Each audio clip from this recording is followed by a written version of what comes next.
Dia ingin mencari partai supaya dia aman, karena kelihatan di PDIP sendiri kan sudah tidak aman tuh.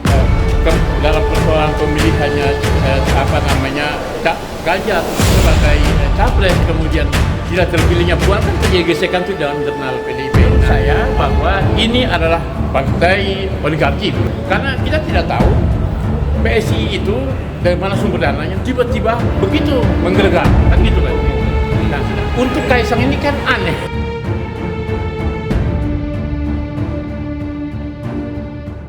Bismillahirrahmanirrahim. Assalamualaikum warahmatullahi wabarakatuh. Selamat siang.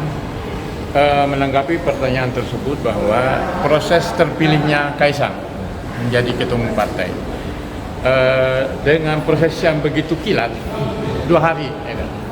Itu kita menganggap bahwa PSI ini, anggapan saya PSI adalah partai istana, ya kan? Partai yang disetting istana untuk mendukung anak-anak istana dalam hal ini Kaisang sebagai putra presiden, dan ini membypass semua aturan-aturan partai yang kita sudah tahu selama ini kan.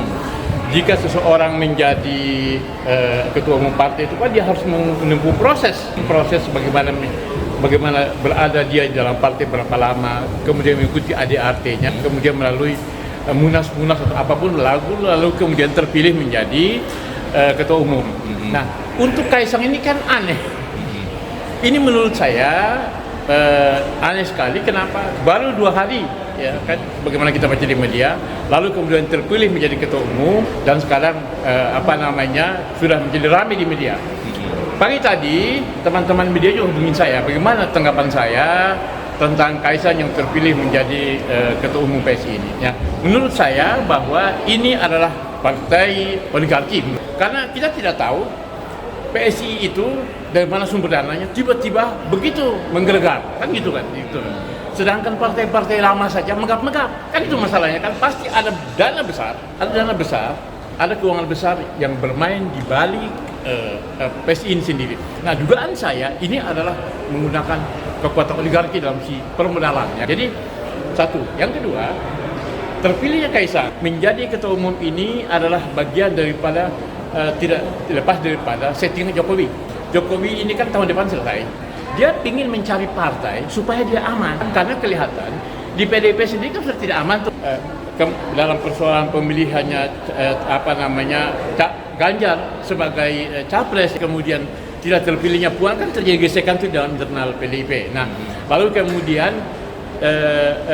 Jokowi sendiri itu mendukung Prabowo dengan rencana dipasangnya Prabowo dengan Gibran misalnya, kan seperti itu. Nah, ini berarti bahwa yang terlihat itu adalah bahwa memang upaya settingan ini adalah memang KKN ini sedang dimainkan betul, dan ini jelas tidak akan mungkin tanpa komando, tanpa settingan. Jadi Kaisang menjadi ketua umum PSI, kemudian Gibran yang sekarang wali kota, lalu kemudian akan dipasangkan dengan Prabowo, yang sekarang ini berjuang untuk masalah batas umur di MK.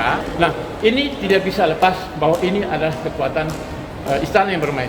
Nah, jadi dengan demikian kita mengatakan bahwa ini sebetulnya KKN yang sudah ditentang habis-habisan reformasi 98, ini sekarang dihidupkan subur. Jokowi sebagai presiden, itu anak-anaknya wali kota, ketua umum partai, dan kemudian mantunya menjadi wali kota Medan. Bahkan saya mendengar bahwa dia akan menjadi ketua umum Gerindra di sana, ketua Gerindra di Medan, Sumatera Utara. Lalu kemudian iparnya menjadi ketua MK.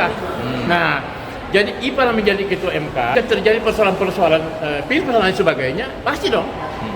Kita curiga jangan-jangan akan dia mengamalkan kepentingan istana sendiri. Nah, termasuk diantaranya adalah bagaimana terpilihnya PSI ini. Dugaan saya bahwa memang kelihatannya hubungan antara PDIP dengan Jokowi sudah tidak nyaman. Gitu. Ya, jadi oleh sebab itu, maka kemudian saya punya satu anggapan kuat bahwa terpilihnya Kaisang itu adalah tanpa tidak mungkin tidak ada restu.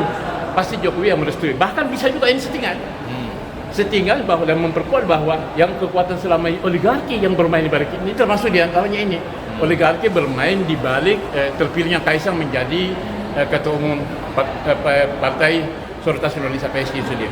Saya melihat bahwa kita ini kan aktivis ya, kan. Biasanya kan aktivis yang lama-lama itu punya rekodnya kan, itu masalahnya kan. Jadi kalau misalnya ya ini maaf ya, ini kan bau kencur.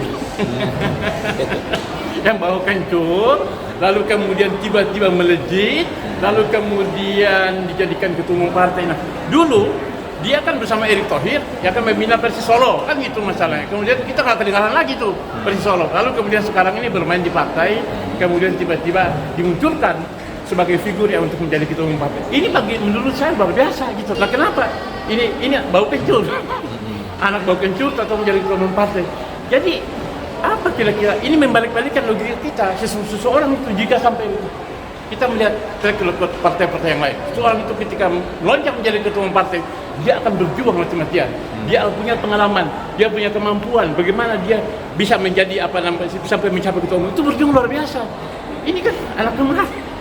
Tiba-tiba ini berarti ini by design. Ini settingan pasti. Nah, kalau ini tidak mungkin kalau bukan anak Jokowi.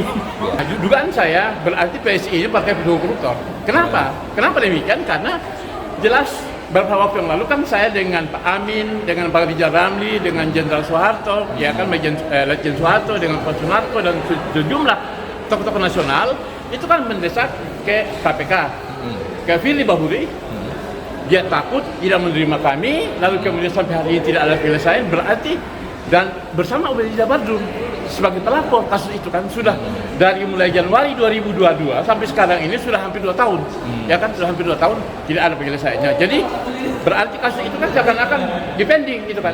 Seakan-akan jadi itu masih mangkrak di KPK. Lah, jadi berarti bahwa PSI sendiri memang dapat diduga dia seolah-olah tutup mata terhadap pelaporan Ubedillah Badrun dan mendukung Kaisang sebagai ketua umum partai sendiri. Berarti kita bisa berkesimpulan bahwa PSI ini partai pendukung koruptor, karena seperti itu. Oke.